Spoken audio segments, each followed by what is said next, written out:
और ये जी हम लोगों ने कल डिस्कस किया था कि कौन कौन सी चीज़ें इनकम फ्रॉम अदर सोर्सेज में आती हैं, यानी कि कौन कौन सी इनकम जो है वो इनकम फ्रॉम अदर सोर्सेज में काउंट की जाती है। उनमें सबसे जो पहली चीज़ हमने पढ़ी थी दैट वाज डिविडेंड। डिविडेंड के बारे में हम लोग कहते हैं बेटा कि आपको डिविडेंड जब भी मिला करता है, डिविडेंड कंपनी की तरफ से आपको मिलता है और आपके बैंक अकाउंट में आता है। ठीक है, कंपनी की तरफ से आपको डिविडेंड मिलता है और किधर आता है? बैंक अकाउंट में आता है। और बैंकर के कहते जी आपको पैसे देता है। अब कहानी यह है कि लॉ के अंदर यह मेंशन है एक विदहोल्डिंग टैक्स का कॉन्सेप्ट। विदहोल्डिंग टैक्स का मतलब क्या होता है कि टैक्स काट के आपको पैसे देते। जैसे हमने कैपिटल गेन में पढ़ा था कि 10% जो है वो टैक्स काट के पैसे मिलेंगे, याद है ना? इसको कहते हैं हम लोग withholding of tax.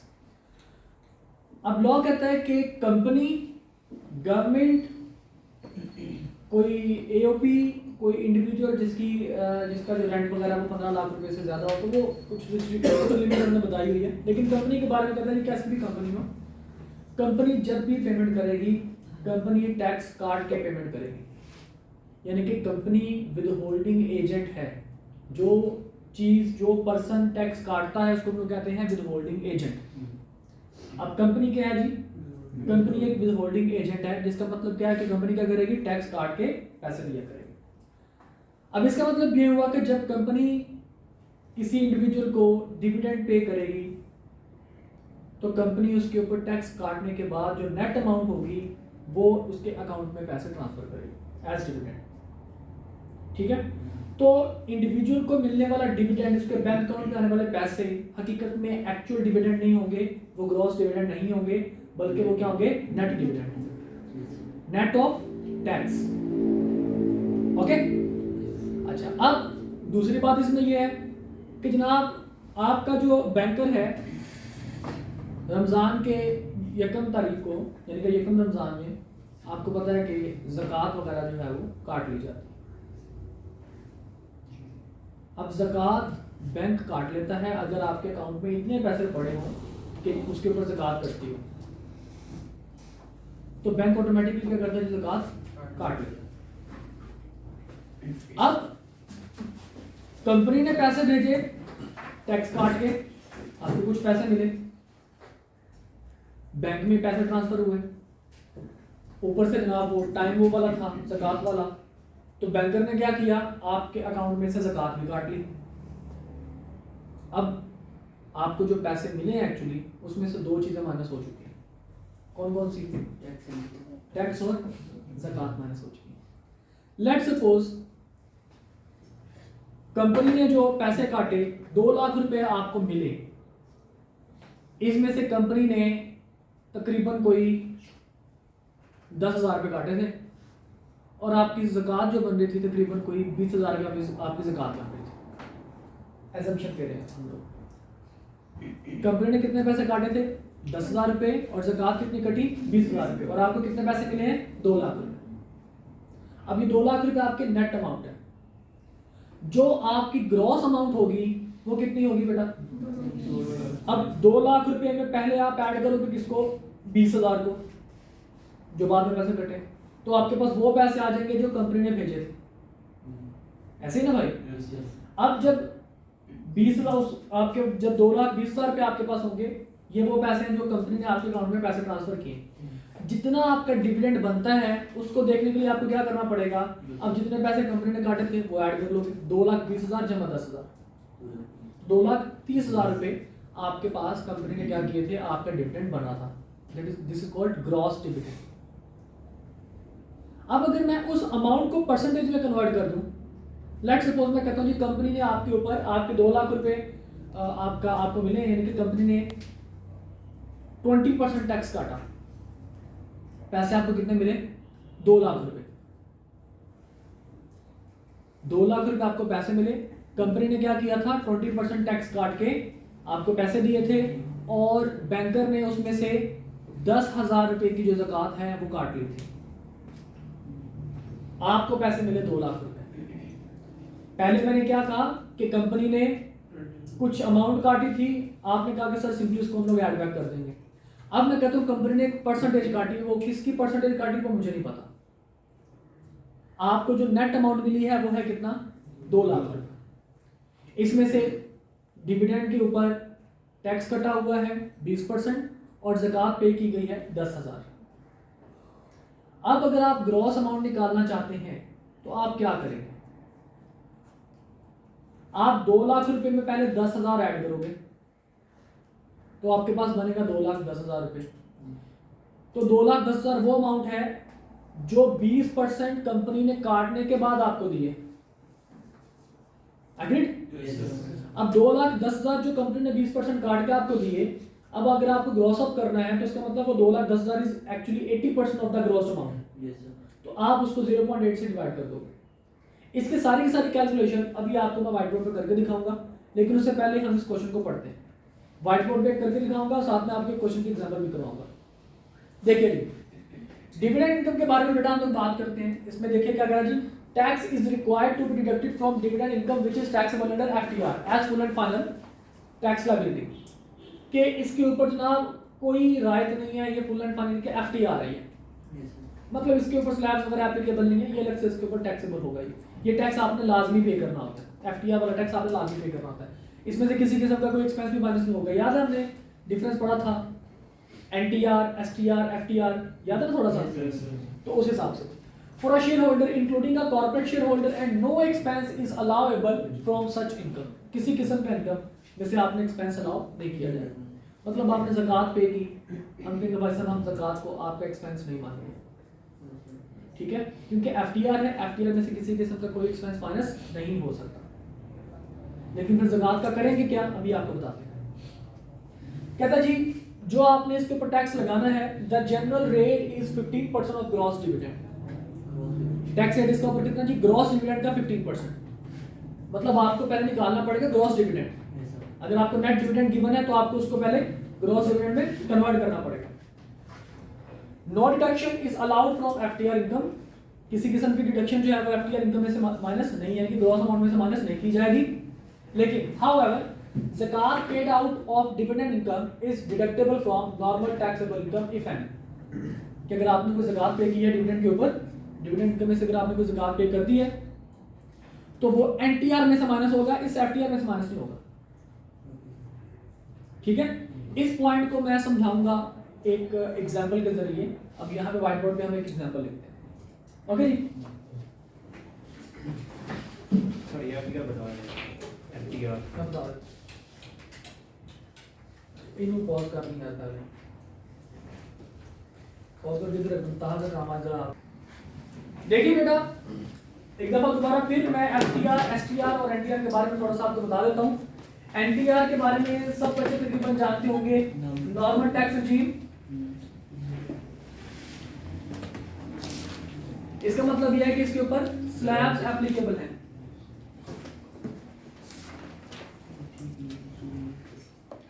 Slabs will be applicable. इसके बाद आपके पास है एसटीआर, स्पेशल टैक्स रेजिम है, separate tax regime.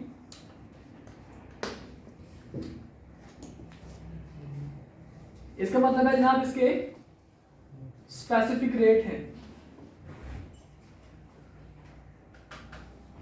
And expenses are allowed.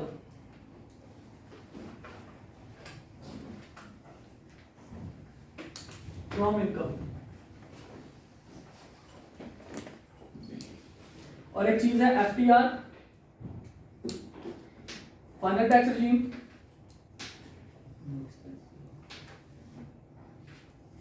इसके भी स्पेसिफिक रेट्स हैं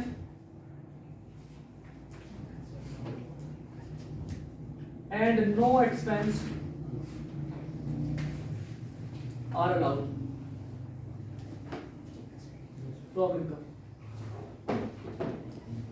मतलब एफटीआर और एसटीआर सेम है, फर्क सिर्फ इनमें यह है कि इसमें से आप एक्सपेंसिव माइनस नहीं करवा सकते एफटीआर में से, और एसटीआर में से आप एक्सपेंसिव माइनस करवा सकते हैं। अभी आपको थोड़ी देर में मजीद इसके बारे में फर्क पता भी चल जाएगा अभी।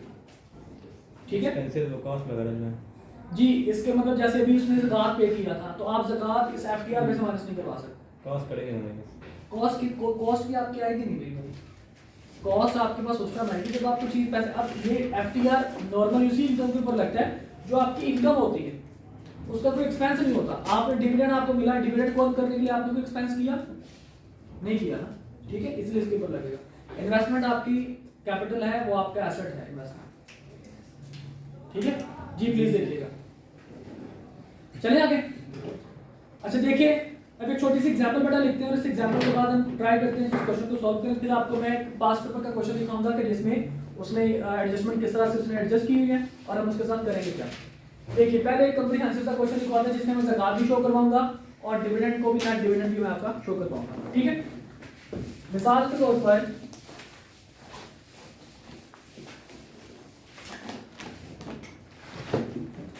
हम यहाँ पे कहते हैं जनाब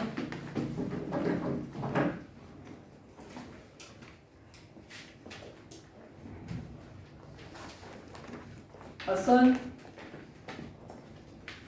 received a dividend of rupees 2 lakh रुपए after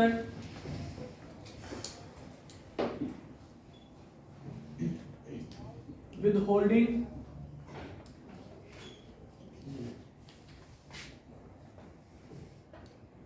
of tax at the rate of 20%। ये जानबूझ के मैंने लिखा है यहाँ पे ताकि आपको एक कंप्रीहेंसिव एग्जांपल मिल जाए।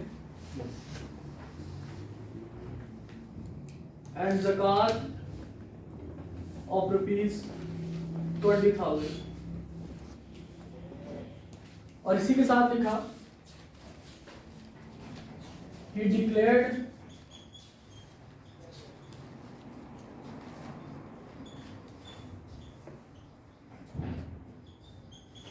other incomes as follows।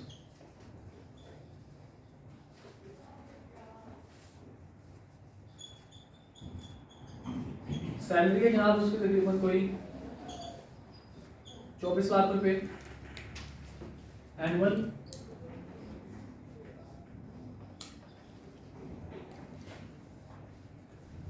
उसके बाद जनाब उसके पास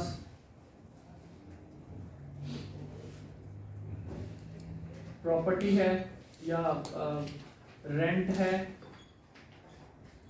रेंट फ्रॉम लैंड है जी ये, ठीक है, रेंट फ्रॉम लैंड है कितना जी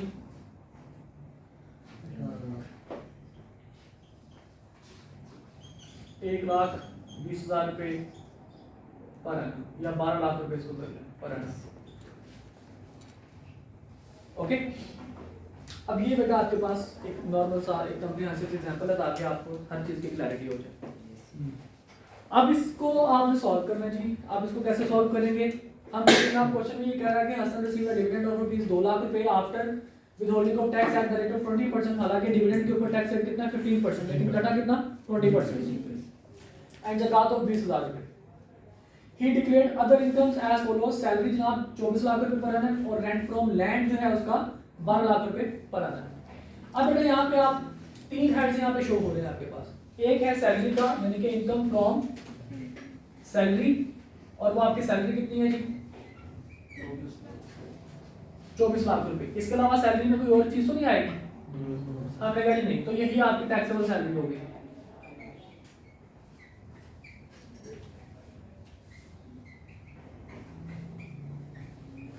टैक्सेबल सैलरी। फिर इसके बाद कहते हैं जी आपके पास दूसरा हेड है इनकम फ्रॉम प्रॉपर्टी और वो आपके पास रेंट ही है लैंड का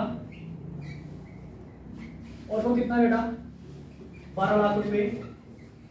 और आपको पता है कि लैंड के रेंट में से रिपेयर एंड मेंटेनेंस अलाउ नहीं होता, इस वजह से ये 12 लाख का 12 लाख एज इट इज मेरे पास आएगा। ये होगा जनाब taxable income from property.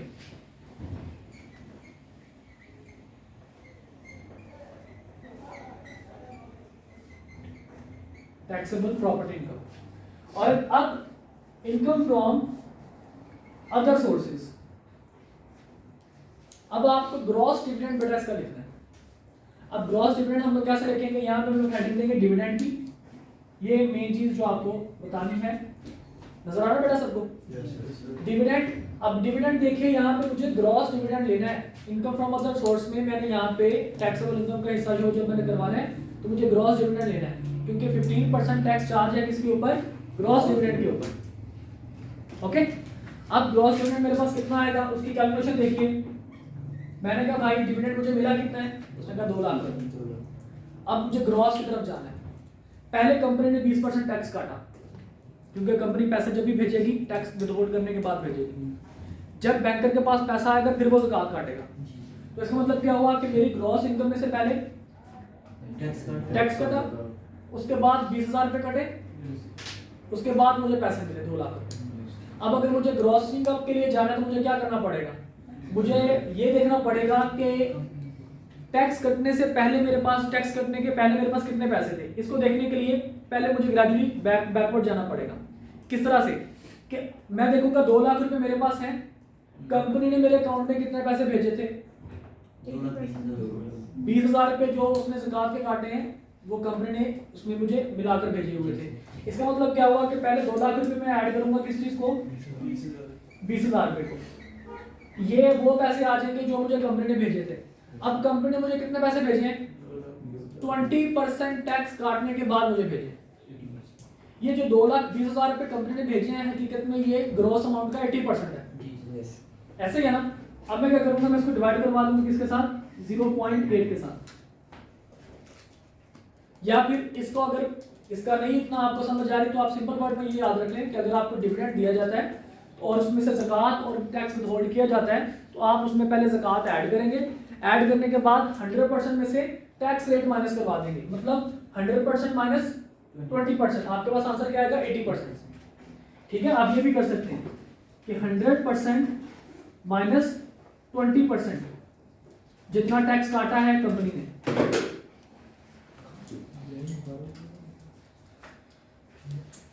Rule ये है कि अगर आपके पास ग्रॉस डिविडेंड कैलकुलेट आपने करना है और उसमें से टैक्स भी कटा हुआ है और उसमें से ज़कात भी कटी है तो आप नेट अमाउंट में पहले ज़कात ऐड करोगे।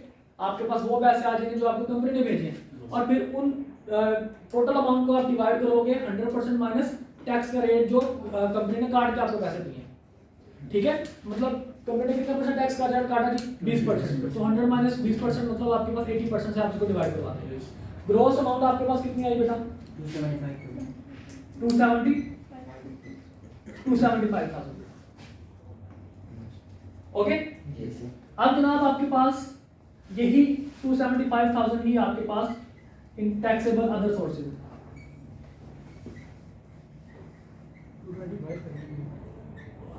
जी भाई 275 0 पॉइंट नहीं पाई ना।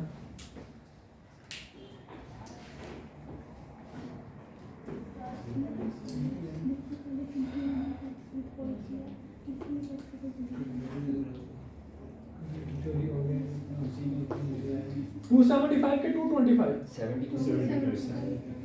ये तुम्हारा गलत क्यों आ रहा है? ना तेरे करना पड़े ऐड करना है। अच्छा मैंने मैनेज कर लिया। ओके जल्दी में किया ना 280 जल्दी ना कर। अब बेटा आपके पास जो टोटल टैक्सेबल इनकम है वो कितनी है जी? 2,20,000। साल की राम दी वक्त देने पे आया। को गिफ्ट देना इसने या तुमने इसको? तो 2,75,000 रुपये जनाब ये आपकी टोटल टैक्सेबल इनकम है। ठीक है, अब इसमें से एक अमाउंट ऐसी है जो कि FTR है तो आप उसको लेस करवा दोगे, लेस FTR। और वो अमाउंट कौन सी बेटा FTR की? 2,75,000। और टोटल यार टोटल डॉलर सबको ऐड करोगे। इसको आप A कह लीजिए, इसको आप B कह लीजिए, इसको आप C कह लीजिए, तो टोटल आपके पास A plus B plus C आएगा। कितना जी? 38 लाख जी। 38,75,000। अब आपने इसमें से FTR लेस कर देना है। अब बाकी आपके पास जो अमाउंट रहेगी वो कौन सी रहेगी बेटा? टैक्सेबल NTR रह गया।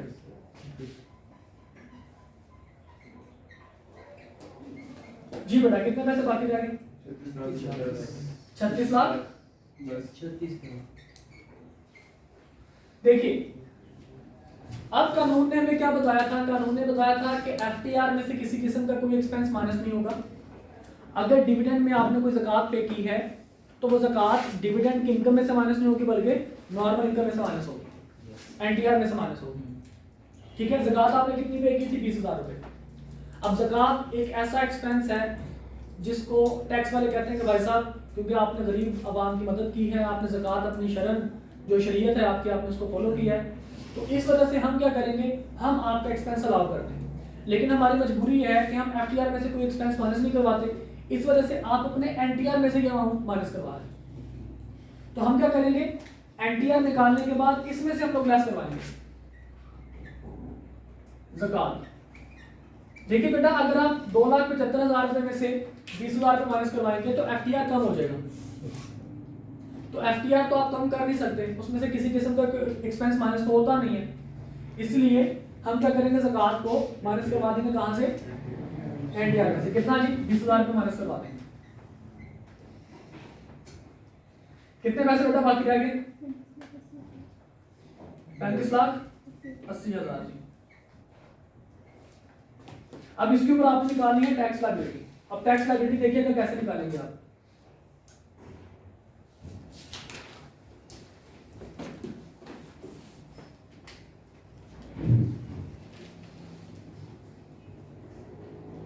टैक्स लायबिलिटी आपके पास निकलेगी, एक तो एनटीआर और दूसरा एफटीआर, और कुछ टैक्स आपने पे किया हुआ है। याद रखिएगा 2 लाख रुपए आपको टैक्स काटने के बाद मिले हैं, तो जो आपने टैक्स पे कर दिया है तो गवर्नमेंट कहती है कि भाई साहब मेहरबानी आपने पहले में टैक्स पे कर दिया था। ठीक है, तो इसमें हर टैक्स लायबिलिटी में 3 चीजें शो हो रही होंगी, एक तो टैक्स लायबिलिटी और एक टैक्स ऑलरेडी पेड, कि जितना आपने ऑलरेडी टैक्स पे किया हुआ है वो हमारा एडजस्ट हो जाएगा। ठीक है, तो टैक्स लायबिलिटी जरा देखिए, इसके ऊपर लगेगा एनटीआर, 275 के ऊपर लगेगा 15% एफटीआर, और 20% जो होगा 275 का आपने इसका ऑलरेडी टैक्स पे किया होगा। ठीक है, देखिएगा कैसे, आप यहाँ देखेंगे ना टैक्स अंडर एनटीआर। जी भाई, टैक्स ऑन 24 लाख रुपए पे कितना है जी?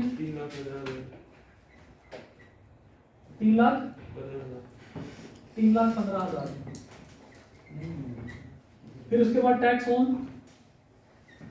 बाकी कितना है जी?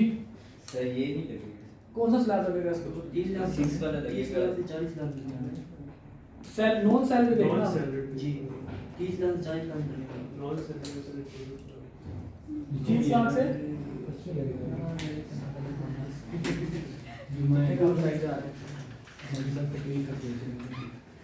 टैक्स ऑन 30 लाख रुपए कितना बेटा?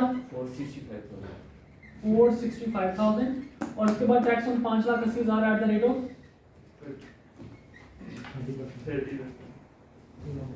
30% जी। 580 का 30%। 174,000। अभी आपको बताएंगे, सैलरी बढ़ाने के बाद आपको बताएंगे वो, फिलहाल ये लगाते थे जी। कितना? 174,000 जी। तो एनटीआर का टैक्स कितना होगा बेटा? 639,000 ये है जनाब एनटीआर। और अब आपके पास आएगा जी टैक्स अंडर एफटीआर, और वो कितना आएगा? वो हम लोग कहते हैं जनाब डिविडेंड के ऊपर है 2,75,000 रुपये का 15%। जी बेटा 2,75,000 का 15% लें, 41,250। 41,250 जी।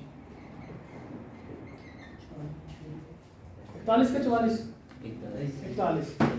अच्छा, अब आपने कितना टैक्स ऑलरेडी पे किया हुआ है? हमने कहा जनाब डिविडेंड जो हमारा था 2,75,000 रुपये का, इसके ऊपर हमने 20% टैक्स पे किया हुआ। तो जो आपने टैक्स ऑलरेडी पे किया हुआ है, आपको पता है जनाब वो आपका टैक्स एडजस्ट हो जाएगा, क्योंकि आपने गवर्नमेंट ऑफ पाकिस्तान को पहले से टैक्स पे किया। जी सर ये नीचे से नजर नहीं आ रहा है। नजर नहीं आ रहा?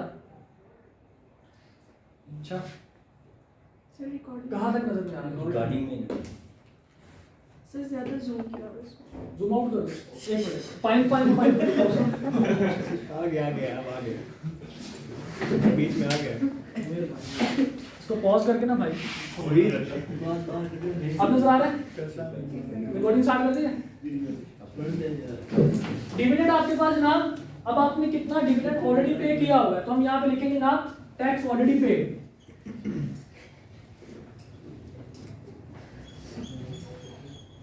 कितना टैक्स पे किया आपने कहा जी, जितना डिविडेंड था ग्रॉस डिविडेंड के ऊपर, जितना आपका डिविडेंड बन रहा था उसका 20% आपने पे किया होगा। तो डिविडेंड आपका ग्रॉस कितना बना था, 2,75,000। तो 2,75,000 रुपए के ऊपर इसका 20% कितना आएगा बेटा, 55,000। 55,000 आपने टैक्स ऑलरेडी पे किया हुआ है। अब आपने जो नेट टैक्स पे करना है वो कितना है, 6,39,000 जमा 41,250 माइनस 55,000। बताइए जरा, कैलकुलेट कीजिए।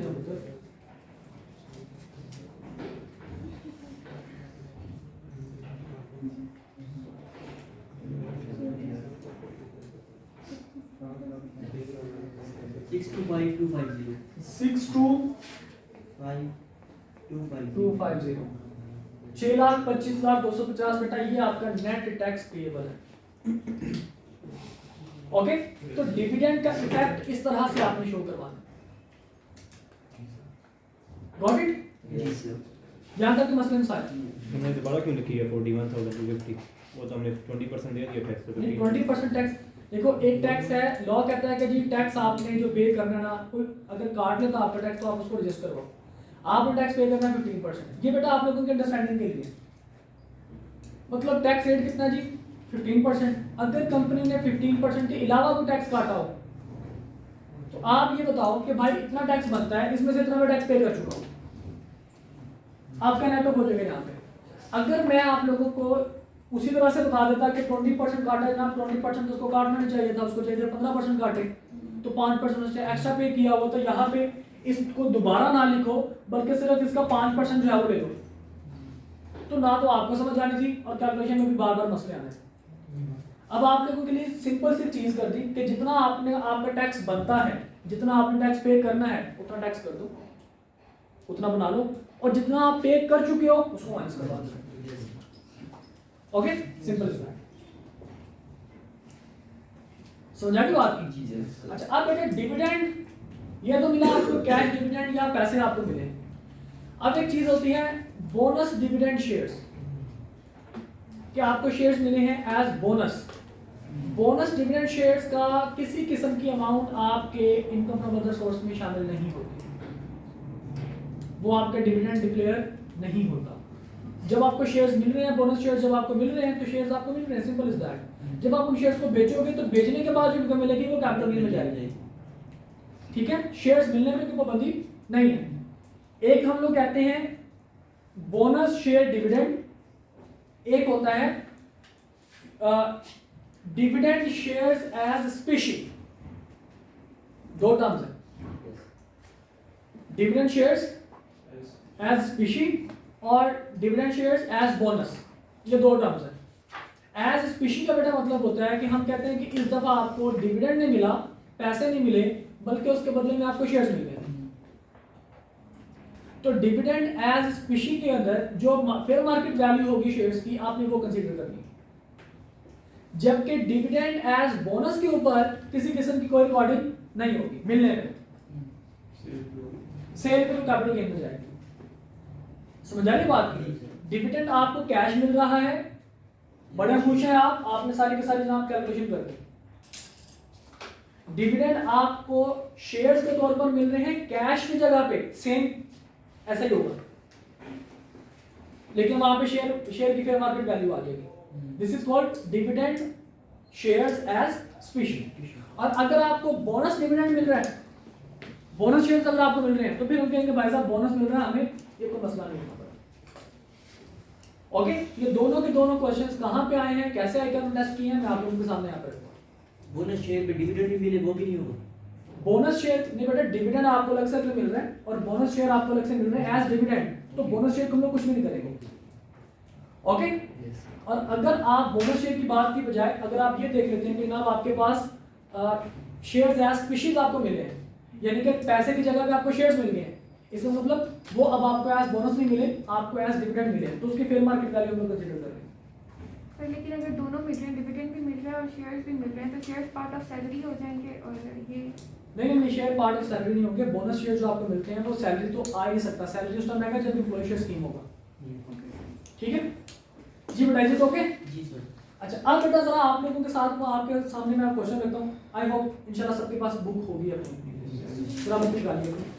उसके अंदर क्वेश्चन आदि भाई प्लीज।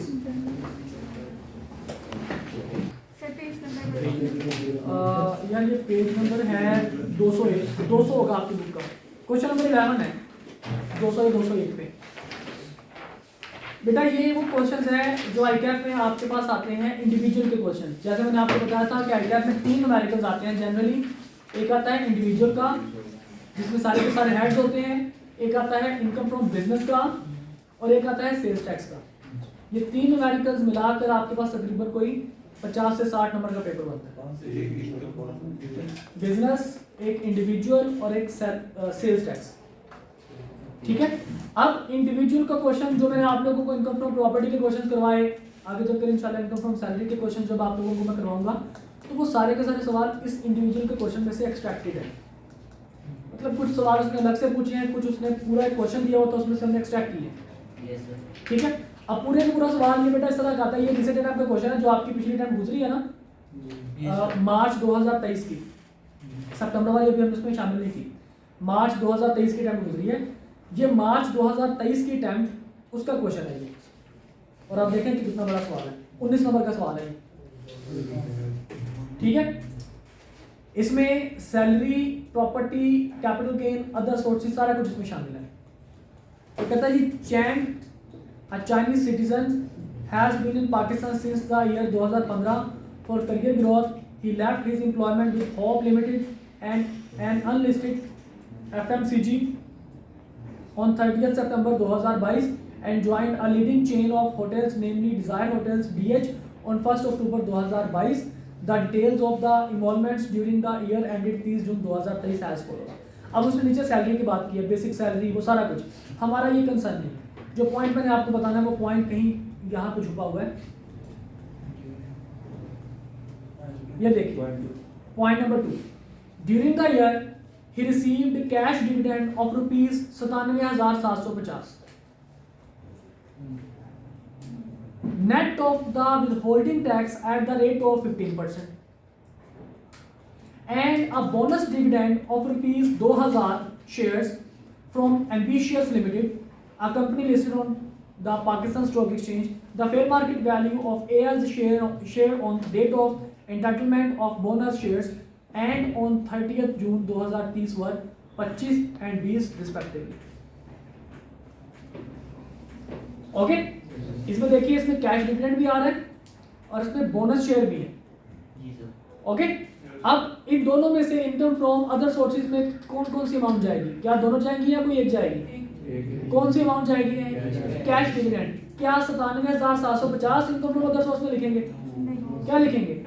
97,250 डिवाइडेड बाय 100 माइनस 15%, क्योंकि ज़कात का यहाँ पर उसने तज़किरा नहीं किया, तो इसका मतलब ज़कात पे नहीं हुई होगी। तो 97,750 को डिवाइड करवाएंगे 0.15 के साथ, सॉरी 0.85 के साथ, तो आपके पास जो आंसर आएगा that would be gross dividend. जरा करके देखिए कोई बच्चा। 1,30,30,333 रुपए। ठीक है, अब इसका ये क्वेश्चन अभी हमने पढ़ा, अभी हम एक क्वेश्चन मजीद आगे पढ़ेंगे और उसके बाद फिर हम इनका सॉल्यूशन देखेंगे कि सॉल्यूशन में कैसे हमने किया हुआ इसको। ये क्वेश्चन समझ में आ गया ना बेटा? अच्छा, अब जरा इस सवाल देखिए दूसरा, इसी से अगला सवाल है सीपैप का, ये कहीं पे था वो,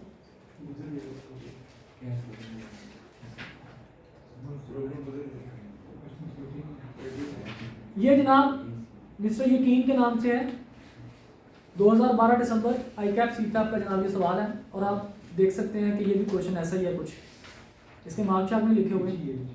लेकिन यहाँ पे देखिए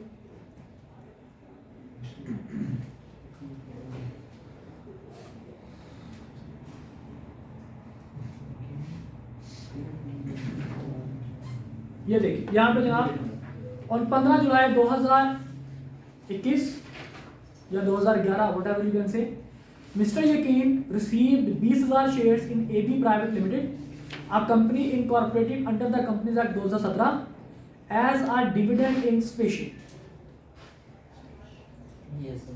On 30 June 2022, he sold 15,000 shares in ABL for rupees 4,25,000. The fair market value of these shares on the date of issue was estimated rupees 25 per share.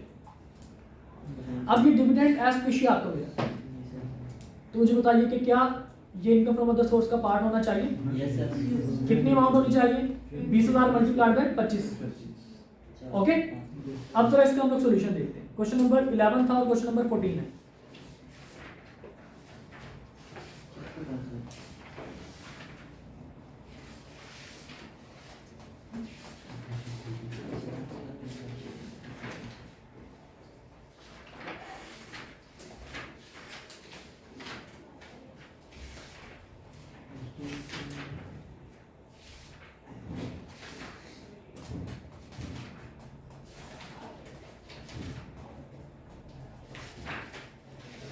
ये देखिए जनाब, क्वेश्चन नंबर 11 और इनकम फ्रॉम अदर सोर्सेज, ये देख लीजिए, ये आपके सामने मौजूद. FTR इनकम है जी, dividend from LHP company 97,750 divide by 0.85, और नीचे देखिए बोनस डिविडेंड के आगे कुछ भी नहीं लिखा हुआ. Got it? इसके बाद क्वेश्चन नंबर 14 था, ये देख लीजिए जनाब, इनकम फ्रॉम अदर सोर्सेज, और यहाँ पे फेयर मार्केट वैल्यू आपने लिया किसकी? FTR की. स्पेशल डिविडेंड बीइंग FTR, इसका नोट 1 देख लीजिए. नोट 1 का मतलब है कि नाम यहाँ पे हमने एक्सप्लेनेशन थोड़ी सी दी है. कहता जी any dividend in special derived in the form of shares in a company is taxable as dividend. Got it? तो बेटा ये इस चीज़ का आपने बड़ा ख्याल रखना है. ये जो उसने बताया ना बोनस डिविडेंड, अब अक्सर बच्चों ने वहाँ पे गलती है कि बोनस डिविडेंड को लोगों ने समझ लिया कि जनाब ये डिविडेंड एज स्पेशी है, लेकिन हमने तो हमारे बच्चों को बताया हुआ था कि बेटा डिविडेंड एज स्पेशी टैक्सेबल होता है, बोनस डिविडेंड टैक्सेबल नहीं होता, जैसे भी आपको बताया. उसकी रीज़न ये थी क्योंकि ये कॉन्सेप्ट अभी कैफ में, ये कॉन्सेप्ट इससे पहले इस्तेमाल नहीं हुआ था. इस अटैम्प्ट से पहले एक आध दफ़ा हुआ होगा, लेकिन पुराने टाइम्स के अंदर ये चीज़ इस्तेमाल होती है CFAP के अंदर, और हम बच्चों को प्रैक्टिस नॉर्मली करवाया करते हैं CFAP की. तो बच्चों को ऑलरेडी वो सारी की सारी चीज़ें पता हैं जो शायद दूसरे अक्सर बच्चों के लिए नहीं होंगी. ठीक है, तो इसलिए आप लोगों ने अपनी तैयारी एडवांस लेवल की करनी है इंशाल्लाह.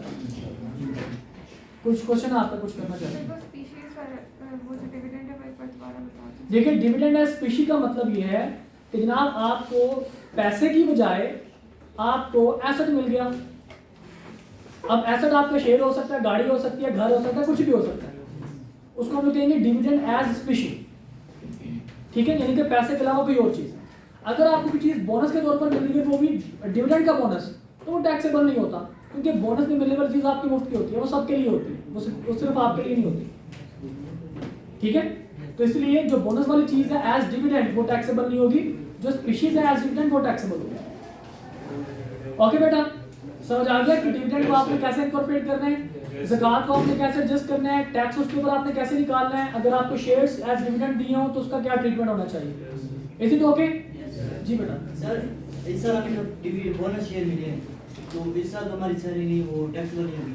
नेक्स्ट टाइम जब हमें डिविडेंड बोनस शेयर मिलेगा तो टैक्सेबल होगा? फिर भी नहीं होगा बेटा. बोनस में अगर आपको मिल गया तो टैक्सेबल होगा ही नहीं. बिल्कुल नहीं होगा. जी बिल्कुल नहीं होगा. जब आप उन शेयर्स को बेचोगे, क्योंकि शेयर्स वो आपके हो चुके हैं, जब बेचोगे तो फिर कैपिटल गेन में जाएगा. Got it? Any other problem? चलें जी, इंशाल्लाह फिर आप लोगों से मिली कल बात होगी इसी चीज़ पर. बंद कर दो, बंद कर दो भाई, कोई एक बंद कर दो.